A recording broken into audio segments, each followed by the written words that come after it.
வணக்கம். கோதுமை ரவா கிச்சடி செய்வதற்கு தேவையான பொருள்கள்: 1 டம்ளர் கோதுமை ரவை எடுத்திருக்கேன். முதல்ல ரவையை நல்லா வாசம் வர்ற வரைக்கும் வறுக்கணும்.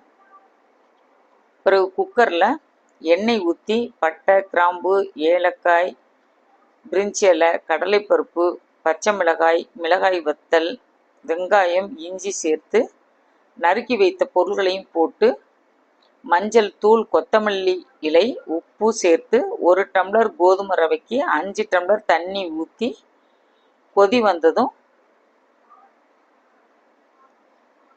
கோதுமை ரவையை போட்டு குக்கரை மூடி 5 நிமிஷம் கேஸை குறைச்சி வைக்கணும்.